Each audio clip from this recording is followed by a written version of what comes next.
So let's talk thrillers for beginners. Whether it is you haven't picked up a thriller yet, maybe you're nervous because you think that all thrillers might be dark or scary or intimidating. You don't really know where to start because the thriller genre is huge. There are tons of thrillers out there and there are tons more released every single year. Or what you may have actually read a few and you're just looking for more recommendations, or you know, you're just here for the vibes because you love me.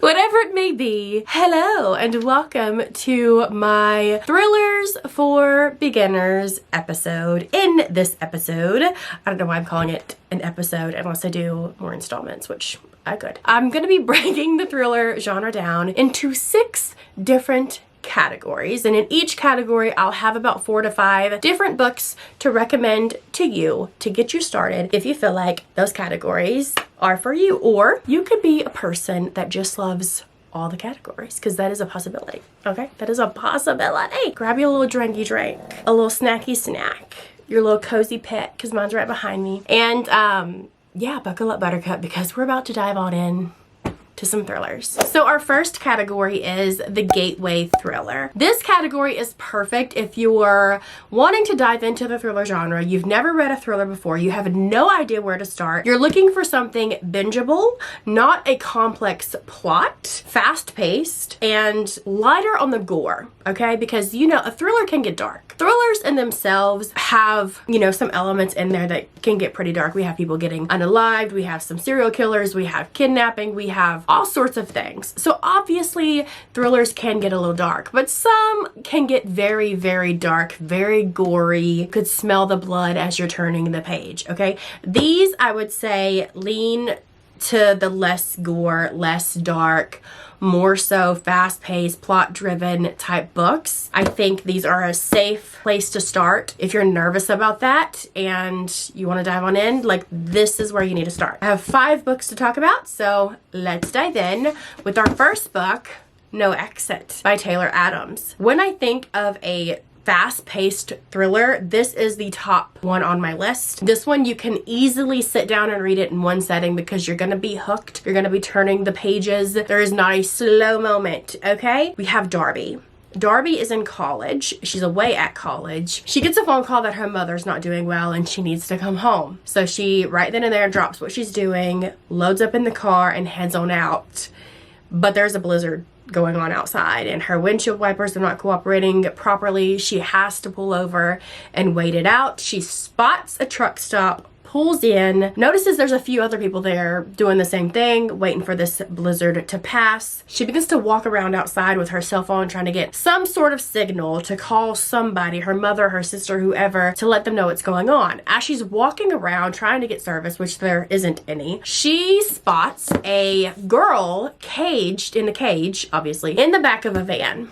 A little young girl. So somebody inside of this truck stop has this little girl kidnapped. She can't contact anybody. Her phone's not working. Not even 911 is working. So she has to figure out what the hell she's gonna do. And she can't just like walk in there and be like, yo, who's got the girl kidnapped? And she has no idea which one of these people even drives this particular vehicle to alert anyone. There's no attendees there, nothing. These are just random people that pulled over to wait it out.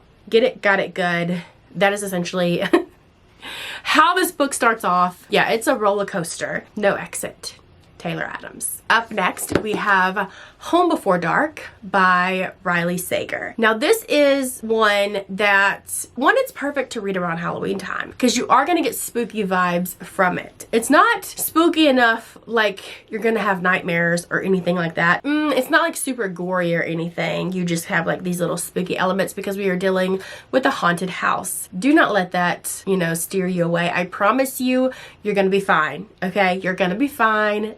If I can read it, you can read it. If I, who cannot watch scary movies, can read this book and get through it and even recommend it to you, you can read it, trust me. Because I am also a chicken. In this one, we have Maggie. 20 or so years ago, her and her two parents move into this home. This home is purchased by her parents.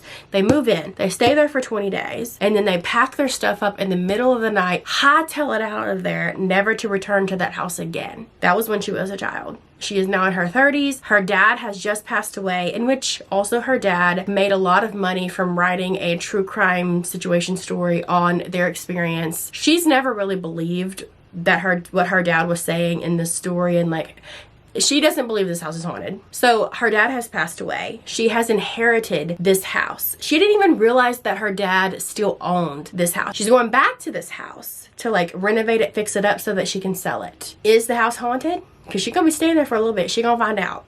She's gonna find out real soon, real quick. Real soon. Now, Riley Sager is a really popular name in the thriller genre, so I do feel like if you know like the types of vibes that you're wanting, you could probably look at his work and pick one of his books out as well, because he does have the summer camp thriller, he has a slasher thriller, he has a train setting / clue vibes thriller, he has the haunted house thriller. He has different vibes, and you can definitely figure out which way you want to go to give him a go, because he is a really good author for thriller beginners. But if I were to pick one, I would say this would be the one that I would recommend to a more broad audience, if you will. Another big name in the thriller world is Lisa Jewell, and I'm going to be talking about Then She Was Gone. I do feel like out of all of Lisa Jewell's books, which she does have a lot, this is her most popular one, and it's because it's that good.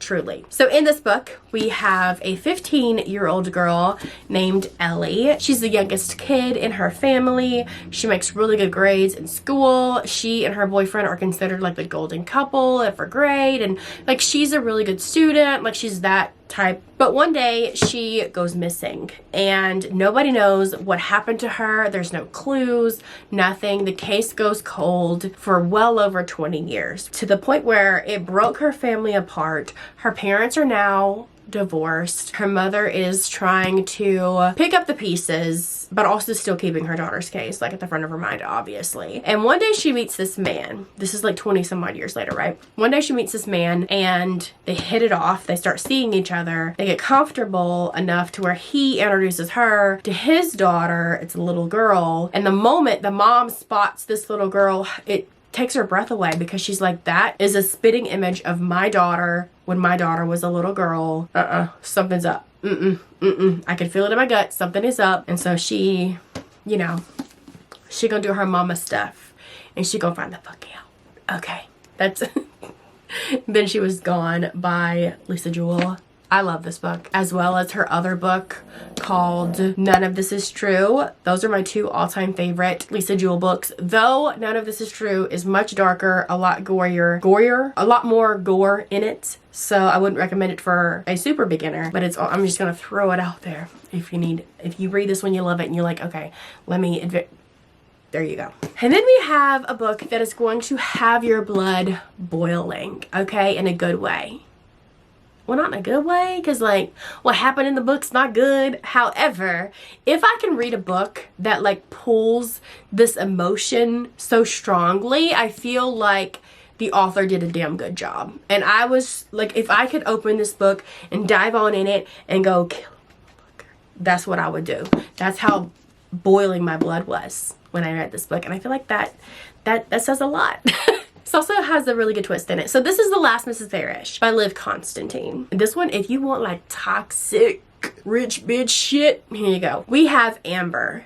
Amber is plain Jane. She's a little broke, you know, she doesn't have nothing really going on with her, and she's sick of it. Truly, she is truly sick of it. So she decides to plot and plan, and she finds her target, which is Daphne Parrish, okay? Daphne Parrish has the perfect husband, the perfect house, the social circle, the money, the car, like all of it. And she, Amber, she wants it. So she starts making a plan. This, oh, it's so good. So good. I need to get this sticker off though, because this is not so good. Anyway, And then lastly, we have Local Woman Missing by Mary Kubica. In this book, in my head, I pictured it to like all take place in this little subdivision in this suburb town, okay? In this little subdivision, a woman went missing. Then not too long after that, another woman and her child went missing in the same area. Suspicious, right? 11 years later, the child returns. And the town, the community, this little subdivision suburb situation is they ain't having it. They want answers.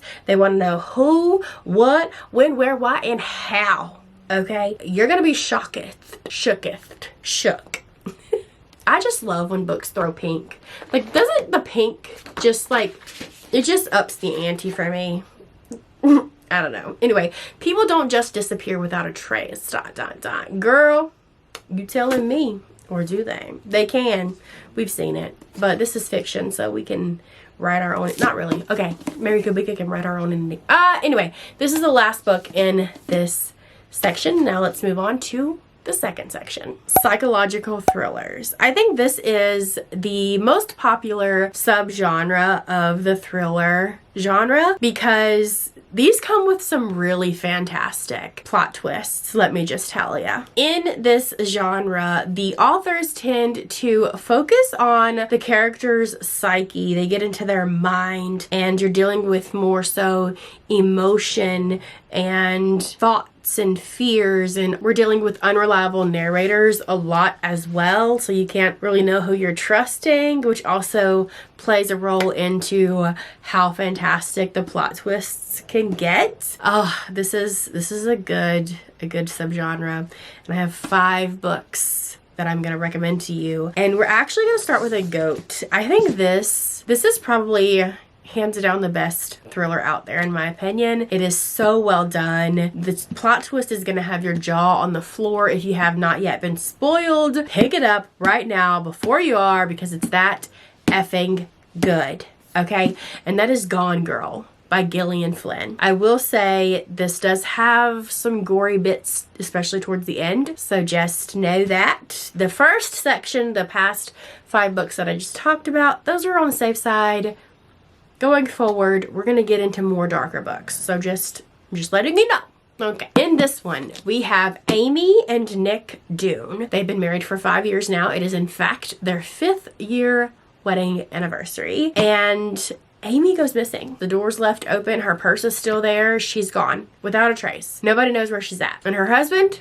He's a skee-ball. He's also very evasive, being very bitter. The public eye is like really on him. Everybody is like, yes, Nick did it. We know he did it, but we need evidence. And this, you're taken on a ride, my friends. You are taken on a ride. And when you get off that ride, you're gonna get right back in line to get right back on it, because that's how fucking good this book is. It's so good. So good. You gotta read it. Up next, we have Before She Knew Him by Peter Swanson. In this one, we follow a couple named Hen and Lloyd. Now, they live in the suburbs of Boston, right? In a little town. And in the subdivision, something happened very tragically that Hen is dealing with, on top of the fact that she just recently got diagnosed with bipolar disorder. So with that and her obsession with this situation that happened in this little community, they decide to uproot and move, still in the suburbs of Boston, but to a different like town community situation. Okay. So they move into their new house. They go to the little block party, and while they're at this block party, they meet another couple, which happens to be their neighbors, and they're like, hey, why don't you come over our house for dinner one night? And they're like, okay, cool. So Hen and her husband go to this little dinner with her neighbors a few nights later. While Hen is there and touring, because like they give them like, let's show you around the house, blah blah blah, that whole thing. While Hen is there, she spots something in their house that has her thinking that the man of the house is connected to the murder that went down in their other neighborhood. And she doesn't know if she is having another psychotic break. Is her medication not working properly? She's got to figure it out. Let me tell you what, boy, this one, it's gonna take you on a ride. I'm just gonna say that.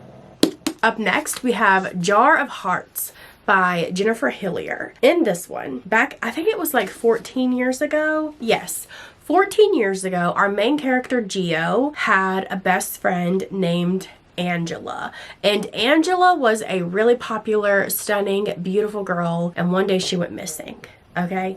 And for 14 whole years, Geo knew what had happened to Angela, but she never told a soul. Now, the body of Angela has been found really close to Geo's childhood home, and they have linked her murder to a serial killer who had also murdered 3 other women, and he's in jail, right? He had already been caught. However, they link it to Geo because that was Geo's boyfriend at the time that Angela was murdered. So Geo finds herself in prison, right? So now everybody thinks that they finally know the truth about what happened to Angela. But lo and behold, more secrets, even darker, start to come out. More bodies are popping up. There's just much more that goes on. You gotta pick it up. You gotta read it. There's scenes in this book, prison scenes, that had me wanting to throw up my lunch.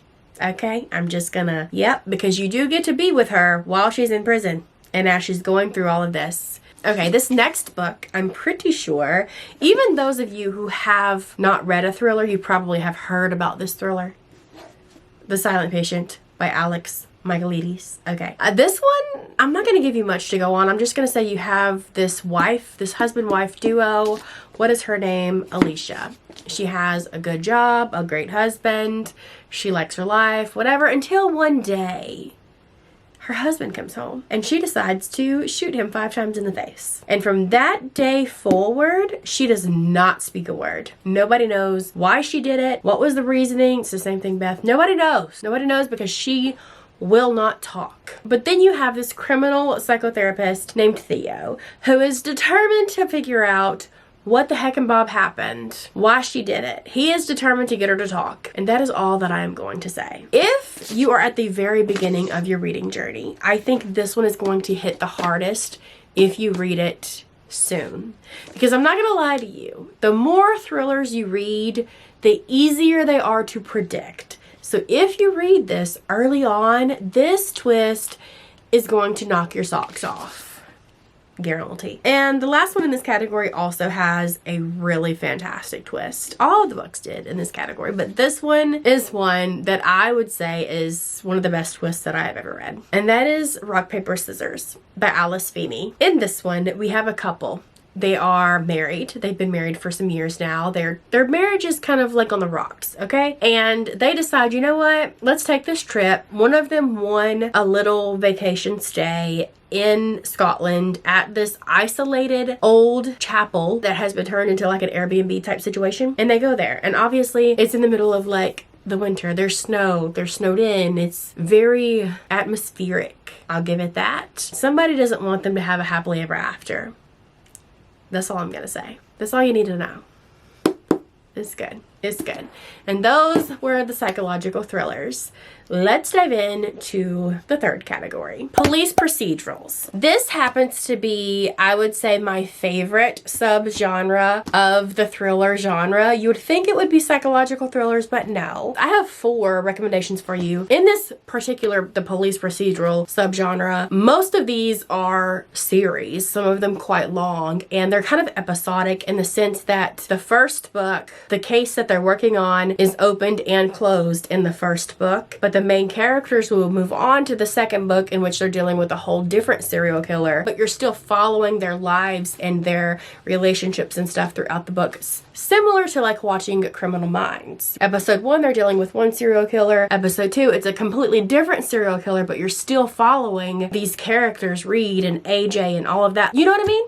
Okay. In the police procedural subgenre, it essentially is kind of like a step-by-step, if you will. You get to see them come across the case, figure out the case. There's a lot of forensic talk in here, which means there's a lot of gore and guts, and you're gonna get to be inside some of these killers' minds because some authors will give you chapters in the killer's perspective, which is so interesting. Let me stop blabbering and tell you about the 4 books that I have here today. The The first one is written by Karin Slaughter. This is the Grant County series. This is a series that takes place in a really small town in Georgia. You're following three main characters. Sarah Linton, she is the town's pediatrician and part-time coroner. You're following her ex-husband, Jeffrey Tolliver, who is the chief of police. And you're also following Lena, who is a deputy. In this one, we are after a serial killer that is very sexually motivated, and he's out there murdering women. His first victim happens to be the sister of Lena. This was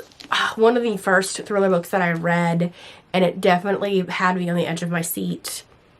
And I have read this book multiple times and I still love it. And I feel like that says a lot about this book and this series. Highly recommend. If you read one, if you want to do a taste test and read one book from each category in this video, this is the one I would pick from this category because I love it, love it, love it so much. This is also the prequel series to the Will Trent series by Karin Slaughter. So you need to read this series first and then you can dive into the Will Trent series, which is also fantastic. This next book, it takes place in Southeast London. It is called Birdman by Mo Hader. I have only read the first book in this series so far, but let me tell you what, this is one of the darkest thrillers that I have read. This one is graphic. It is gonna hook you from the beginning, and it's about this man. He's a detective named Jack Caffrey, and I believe this is his first case as lead investigator, and they're investigating a serial killer who has brutally murdered yet another woman. It's called Birdman for a reason. You can figure that out when you read it. I don't know how many books is in this, but I definitely need to get to more in this series. If you want something that is super, super gritty and gory and dark,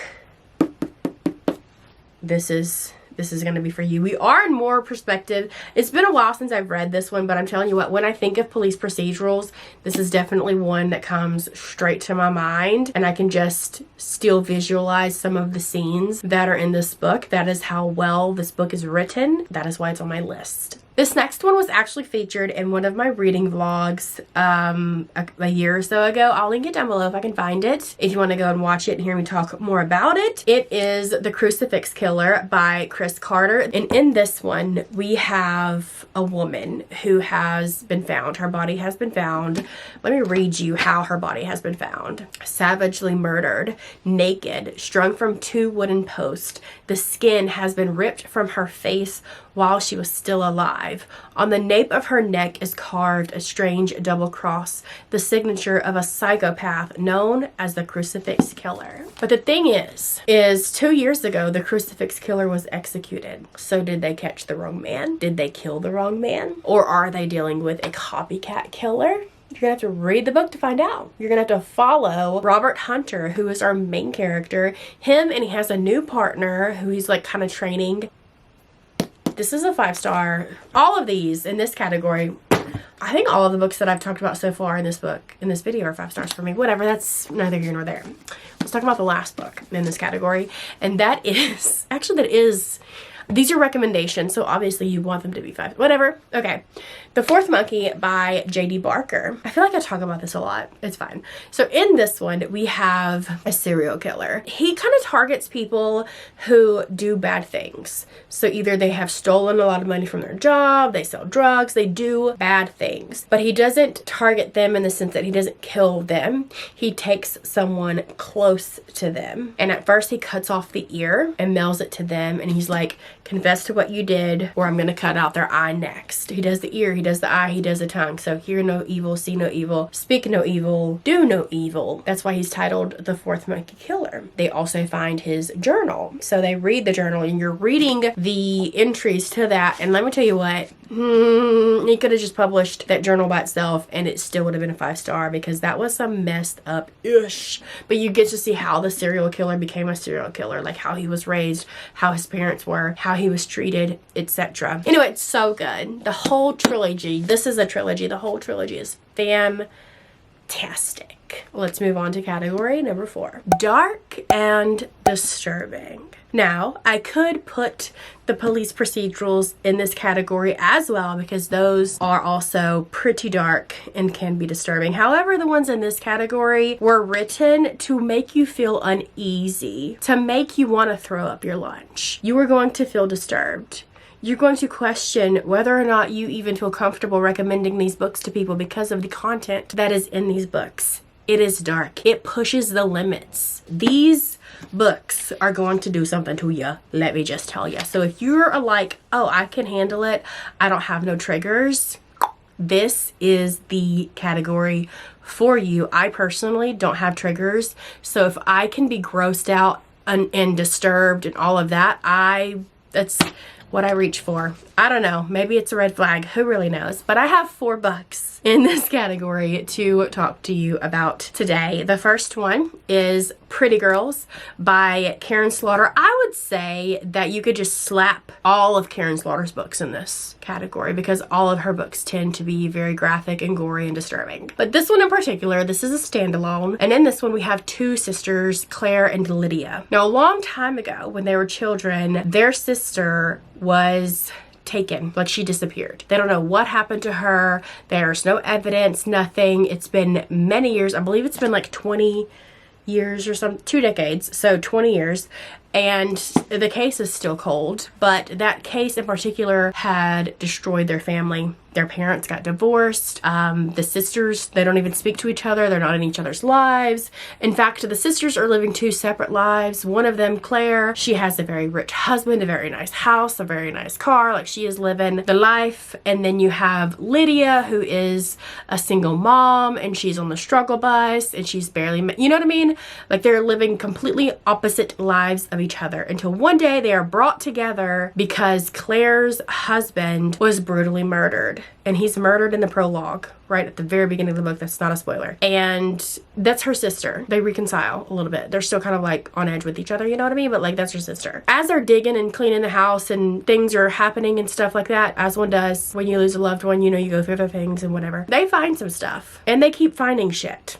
And they keep discovering things. And could the death of Claire's husband be linked to their missing sister from 20 years ago? I will say this one is not fast-paced. If you're wanting a fast-paced thriller, matter of fact, this category is not for you because I don't think any of these are fast-paced. But the ending is, ugh. There's the one scene in here. I don't even want to tell you, like, I want to say what it is, but I don't want to say what it is. It's gonna fuck you up. Okay. Up next, we have another author repeat in this video, and that is Gillian Flynn with Sharp Objects. Gillian Flynn also could be put in this category, all of her books, because her books are also quite dark. But this one in particular just did something to me. In this book, we have a woman named Camille. She is fresh out of a psych hospital. She is a reporter, and she is put on an assignment to go back to her hometown to cover the murder of 2 preteen girls. When she goes back to her hometown, she has to stay with her mom. And her mom do not get along because her mother is something else. Okay, she's a mother from hell. It says, Camille has hardly spoken to her neurotic, hypochondriac mother or to her half-sister she barely knows, a beautiful 13-year-old with an eerie grip on the town. And let me tell you what.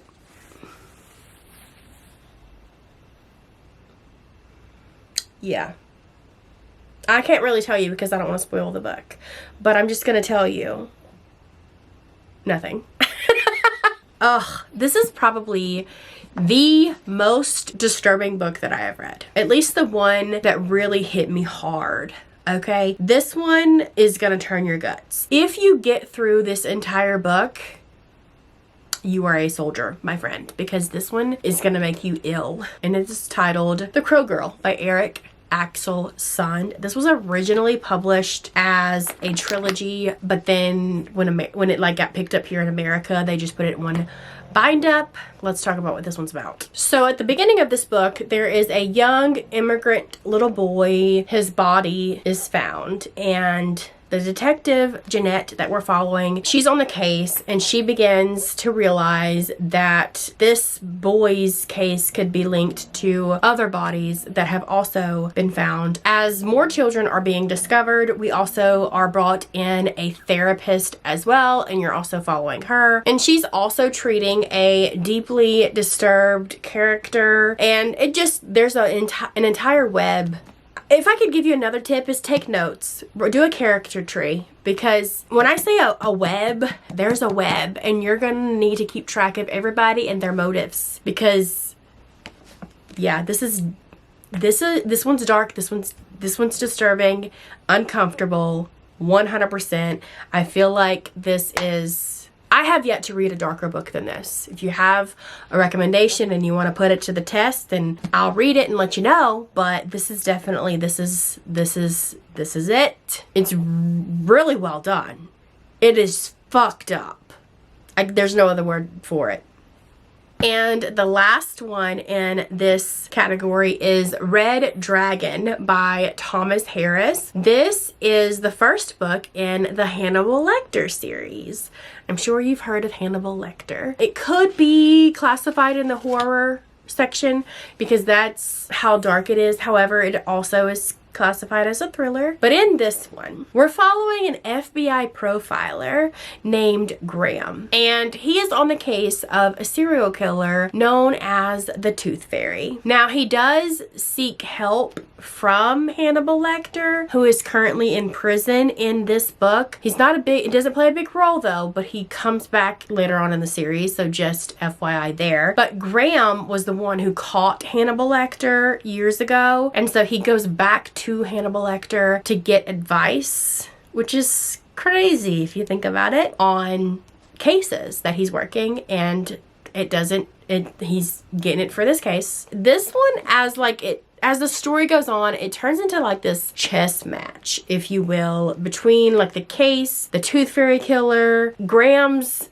dark history, all that kind of stuff, okay? This is a police procedural type book because our main character is an FBI agent and you're following a case of a serial killer and blah, blah, blah, blah, blah. The writing in this is spectacular. It's why it's on this list. It's dark, but it's well done. It's good. It's good. Okay. The next category is cinematic thrillers. These are thrillers that as I was reading them, I could picture them being on the big screen. They are fast-paced, high action, wham bam, thank you ma'am, those kind of thrillers. I will say these I don't come by as often as I do the other categories in this video. I only have 4, but technically 5, but I'm only going to give you 4 recommendations for this category because the 5th one I did talk about in another category, which was No Exit by Taylor Adams. So I have 4 more to talk to you that I feel like are pretty action-packed. And the first one is called Drowning by TJ Newman. In this one, we have a plane that is taken off from Hawaii and going to the mainland of the United States, I guess you would say. As soon as they take off, they crash into the Pacific Ocean. At first, the plane is kind of sitting on water for a little bit, and some of the passengers get out and they go in the water, but some of the passengers stay in the plane because they feel like it's safer to stay in the plane as fuel and oil and all of that stuff is in the water. There's little fires here and there. One of the characters, who is also our main character, is actually an engineer of sorts, and he's like, no, we're staying on the plane, him and his daughter. And so it's like him, his daughter, and a handful of other people stay on the plane. Well, the plane begins to sink, but it forms like this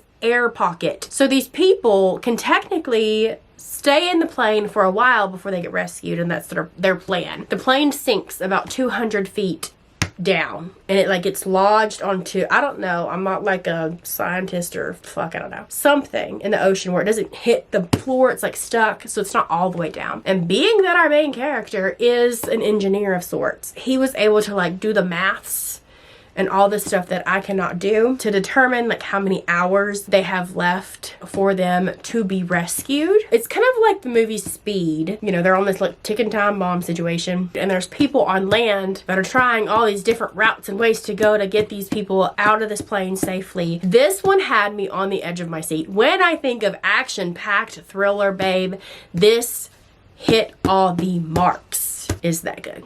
Okay. Okay, so this next one is Razorblade Tears by S.A. Cosby. In this one, we are following Buddy Lee and Ike. They're both ex-cons. Their sons were in a relationship together. I don't remember if they were married or not, but they were in a relationship together.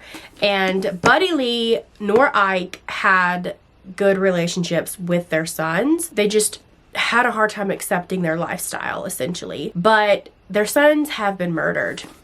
And hell nah. And they're out for revenge. They're going to find who murdered their sons and get justice. And their own way. And let me tell you what, a Quentin Tarantino movie is what this felt like I was reading. I cried in this book. Did I think I was gonna cry when I picked this book up and start reading it? Nope. Did I cry? Absolutely. This was fantastic, phenomenal, heartbreaking. I definitely need to pick up more. I have a few more of his books on my shelves. I just haven't like sat down and read them yet. I need to do that. Up next is A Caller's Game by J.D. Barker. In this one, our main character is a radio host, and she has her own little morning radio show, and she is very blunt. She doesn't have a filter. She talks the talk.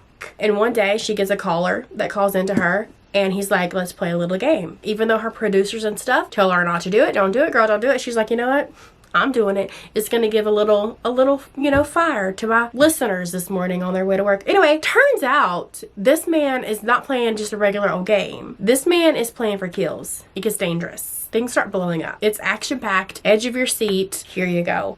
Okay, and the last one in this category is The Island by Adrienne McKenty. So in this book, we have a woman named Heather. She marries a man that's a little older than her. He's a widowed doctor. He has a few children. They get married, and then he has this thing that he has to do in Australia for his job. So they make it a little family vacation. They all pack up, they go to Australia. Well, there's this little island, okay, that is kind of like secluded, in the sense that they don't really want you on their island, but they kind of sneak their way onto this island. And then something happens, and then it turns into like an accident situation that turns into a domino effect. They are quickly fighting for their lives, to put it lightly. It's pretty fast-paced, action-packed. Obviously, it's in this category, The Island by Adrienne McKenty. And that's all for the cinematic thrillers. And then we have our very, very last category. This is the underdog category, in the sense that these books are books that I love and I recommend, and I think they deserve more hype. They're books that you do not hear often. You're not gonna really find them everywhere like you would a lot of the books that I've already talked about today. That's why I'm calling them the underdogs. So if you're a reader who doesn't tend to lean towards overhyped books, over-talked about books, whatever, this might be the category for you. I have 5 thrillers that are in the underdog category. Let's dive in with the first book, and that is called Her Every Fear by Peter Swanson. So in this book, we follow a woman named Katie. Katie has recently went through something super traumatic where her ex-boyfriend kind of held her hostage, abused her. It's very traumatic, right? And she is trying to figure out how to cope with that when she gets the opportunity to go to America to kind of house swap with one of her cousins, a cousin that she's never met. It's like a distant family member that contacted her family like overseas, and I think it's like in England or something like that, and asked, hey, does anybody want an apartment swap? I need to do something over there, stay over there for 6 months. Might be cheaper for me. Maybe one of you want like a holiday, whatever. Anyway, I digress. She switches places with her cousin, but the thing is, the day that she moves into her cousin's apartment, his neighbor was found murdered.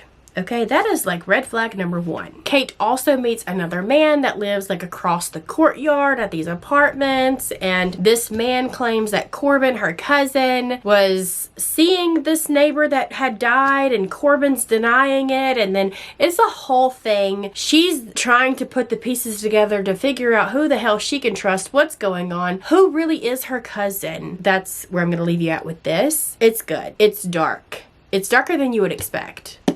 Okay. Up next, we have When I Was You by Amber Garza. If you love obsession, you're gonna love this book. Okay, so our main character, her name is Kelly Medina. So Kelly Medina is out and about one day, and she gets a phone call, and it's from a pediatrician in town saying like they're confirming her son's appointment. And she's really confused because her son is in college.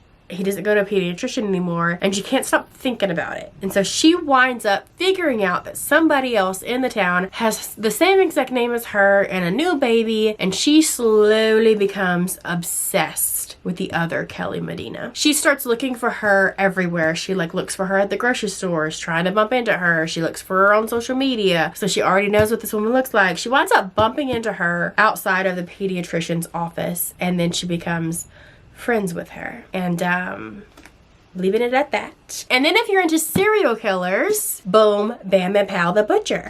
This is by Jennifer Hillier. So first off, what I'm about to tell you is not a spoiler, okay? It's not a spoiler. This is just how the story starts off. It's in the synopsis. It's in the prologue, chapter 1, whatever.